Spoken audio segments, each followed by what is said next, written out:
여러분 안녕하십니까? 4월 20일 장애인의 날을 하루 앞두고 대한민국 장애인 인권의 현 주소를 보여주는 자료들을 저희가 입수했습니다. 장애는 누구나 겪을 수 있는 일인데도 단지 장애인이라는 이유로 신체적으로 또 정서적으로 학대당하는 사람이 우리 사회에는 여전히 많습니다.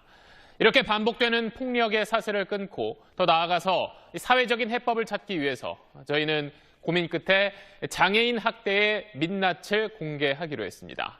때문에 지금부터 저희가 보여드릴 영상이 다소 보기 불편하실 수도 있다는 점 미리 말씀드리겠습니다. 그럼 첫 소식으로 강청환 기자가 장애인 요양시설에서 있었던 일을 전해드리겠습니다. 지난해 4월 말 충북의 한 장애인 요양시설입니다.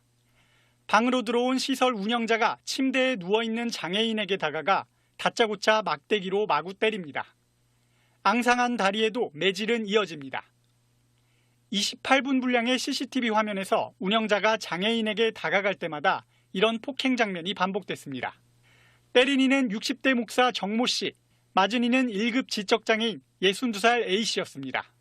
당시 몸무게가 36kg밖에 안 나갔던 A씨는 이후 병원으로 옮겨졌고 5달 뒤 숨졌습니다.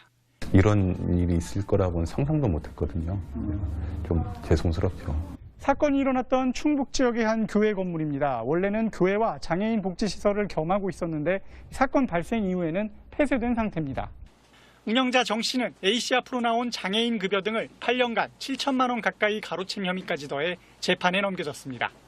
SBS가 입수한 판결문입니다. 밥을 먹이다가 기저귀를 갈아주다가 침대 밖으로 머리를 내밀었다는 이유로 폭행이나 학대를 한 걸로 적혀 있습니다. 언어적으로 이렇게 소통이 수월하게 가능하신 분은 아니에요. 빨리빨리 이렇게 따르는 게 안 되니까 신체적 학대 습관들이 좀 발생된 것 같아요.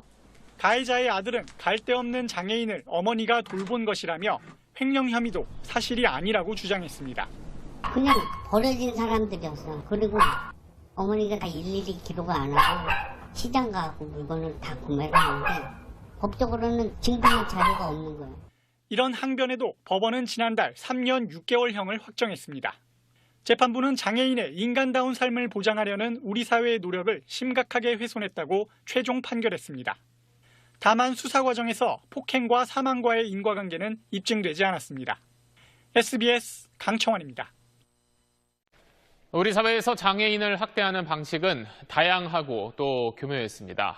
방금 보신 것처럼 때리는 것 말고도 2시간 넘게 계속 뛰게 한다거나 또 두 손을 테이프로 묶어서 정신적인 고통을 주기도 했습니다.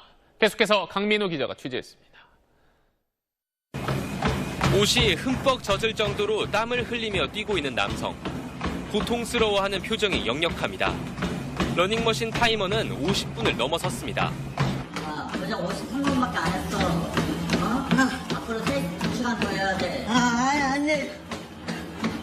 영상을 촬영한 건 장애인 복지시설 생활지도교사 A씨. 지적장애인 B씨가 3,000원을 훔쳐 물건을 샀다는 게 이유였는데 A씨는 운동을 시킨 것이며 중간중간 충분히 쉬게 했다고 해명했습니다. 하지만 사건을 알린 시설 측 이야기는 다릅니다. 훈계 방식이 중에 이런 게 있을 수는 있긴 한 거예요. 그건 알았습니다. 그러니까 저희가 그런 방식으로 한 거죠. 그거 이제 의심을 가진 거죠. 또 다른 장애인 복지시설. 이 몸의 상처는 아직도 일하고 있네. 생활지도교사가 자해를 한다며 중증 장애인을 나무라더니 메스. 잘 들어. 갑자기 테이프로 몸을 꽁꽁 감습니다. 손가락까지 감긴 테이프를 힘겹게 뜯으려 하지만 매몰찬 말이 돌아왔습니다. 보통 선생님들이 이제 손을 잡고 있죠. 본인이 불안하고 뭔가 욕구 충족이 안 돼서 뭔가 스트레스가 고조되고 있는. 마음에 깊은 상처를 남기는 이런 학대는 입증하기가 쉽지 않습니다. 증거를 수집하시기 어려운 경우도 매우 많고요. 그래서 내가 이런 피해를 당했음을 입증하지 못하기 때문에 이게 정서적 학대로 인정이 되기가 어려운 것. 또 증거가 있다고 해도 수사와 재판 과정에서 진술의 일관성 문제 역시 형사처벌을 어렵게 만들고 있습니다. 날짜라든지 시간이라든지 숫자의 개념들이 약하다 보니까 이야기하는 그런 것들이 조사 내용과 좀 다를 수 있고 경찰에서는 진술의 신빙성이 좀 의심된다라고 하면서 대부분 근거 불충분입니다. SBS 강민우입니다. 자, 이 내용 취재한 강청환 기자와 좀 더 이야기를 나눠보겠습니다. 저희가 이제 앞서 리포트에서 장애인 학대 영상을 보여드리기도 했는데 사실 이번에 취재하면서 확인된 사례들은 더 있는 거죠? 네, 앞서 소개해드린 사례는 이제 빙산의 일각이라고 보셔도 될 것 같습니다. 네. 저희가 제보자나 장애인 관련 기관으로부터 영상을 수집한 다음에 피해자 측의 동의를 받은 부분에 한해서만 보여드린 거거든요. 네. 가장 최근 통계인 2019년 자료를 보면 이 장애인 학대 신고 건수는 4,376건으로 전년 대비 19.6% 증가했습니다. 많이 알려진 아동이나 노인 학대보다는 이 사례의 수는 적지만 굉장히 빠르게 증가하는 추세입니다. 그리고 저희가 이제 오늘 봤던 사례들이 전부 장애인 시설에서 일어난 거잖아요. 사실 장애인들을 위해서 만든 시설인데 거기서 이런 학대가 이루어진다는 게 사실 더 놀랍네요. 예, 그렇습니다. 이 보건복지부 조사 결과 장애인 학대 가해자 가운데 장애인 거주시설 종사자가 21%로 가장 많은 걸로 드러났습니다. 또 거주시설에서 발생한 학대도 전체의 23.5%나 됐습니다.